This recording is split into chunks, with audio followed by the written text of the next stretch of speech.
नमस्कार दोस्तों, एस्ट्रोलॉजी मंत्रा के इस चैनल में आपका स्वागत है।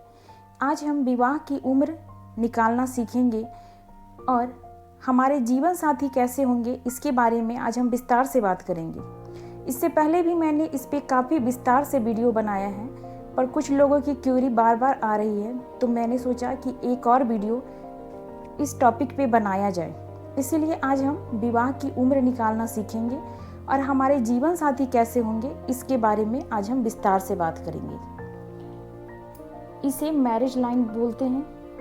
ये हमारी हार्ट लाइन है और कनिष्ठा उंगली के नीचे ये जो लाइन होती है इसे ही मैरिज लाइन बोलते हैं। इस हाथ में समझते हैं ये हार्ट लाइन, और यहाँ से लेकर यहाँ के पार्ट को हम लोग विवाह के लिए देखते हैं कि हमारी शादी किस एज में होगी। पहले जमाने में बहुत पहले शादी हो जाया करती थी, पर अभी शादी की उम्र बढ़ गई है, तो इसे हम 18 मानेंगे इस लाइन को, और इस लाइन को 50। तो यहाँ से यहाँ के लाइन को 18 और 50 ये मानेंगे। अगर मैरिज लाइन यहाँ पे है तो हम ये मानेंगे कि शादी की उम्र 20 होगी। अगर ये बिल्कुल सेंटर में है, अगर ये लाइन बिल्कुल सेंटर में है तो ऐसे व्यक्ति की शादी, लाइन से मतलब यहाँ पे बहुत सारी लाइनें होती हैं, लेकिन उन लाइन में जो सबसे ज़्यादा गहरी और लंबी होगी वही शादी की रेखा होती है। तो अगर ये बिल्कुल सेंटर में है तो शादी की उम्र 24 to 26। अगर ये इससे थोड़ी सी ऊपर है तो 28 to 32।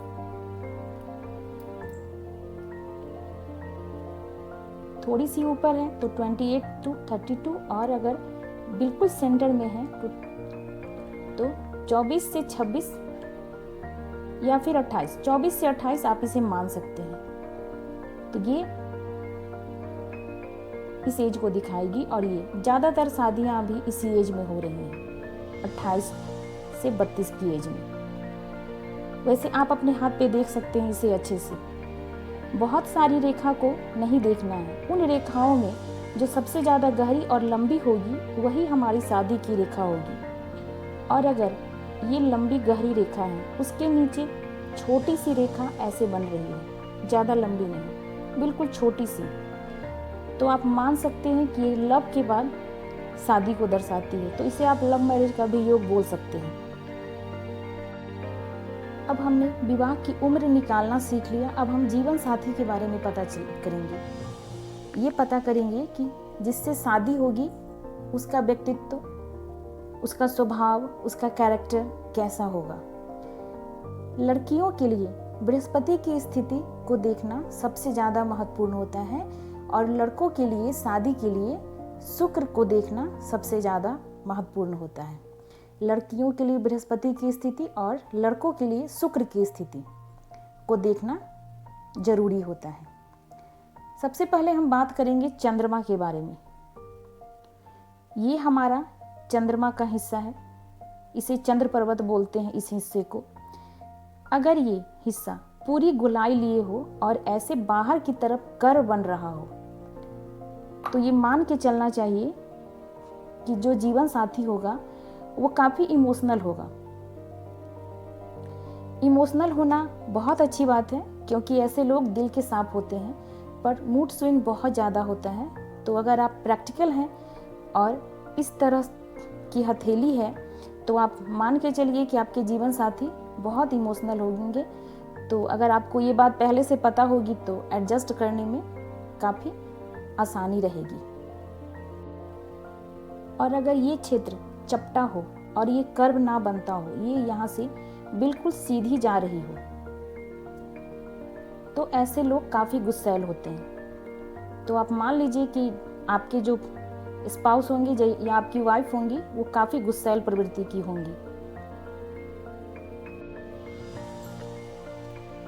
अब बात करते हैं जीवन रेखा के बारे में।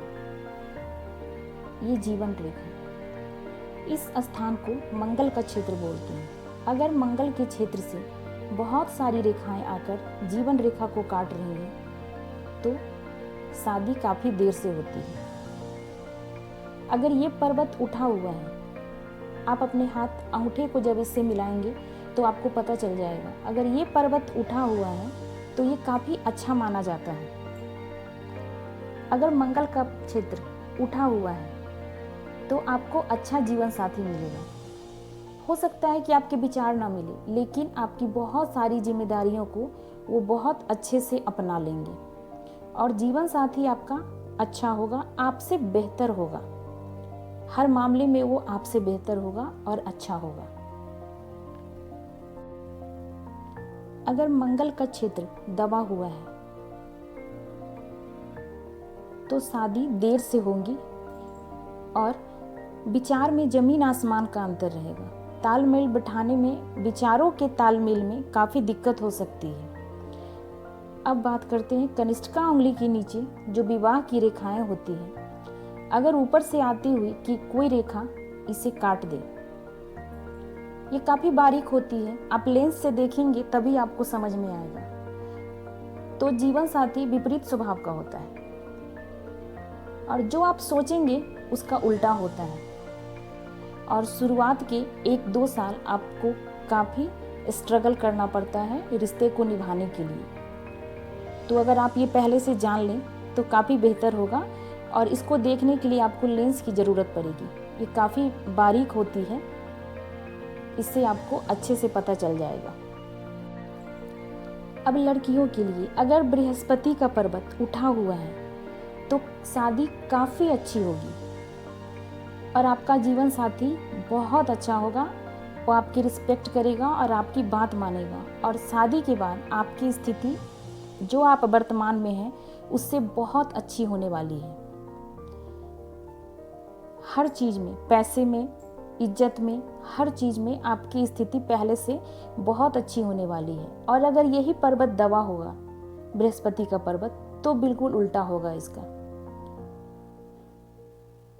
अगर जीवन रेखा से कोई रेखा बृहस्पति पर्वत पर जा रही है तो ये काफ़ी अच्छी मानी जाती है।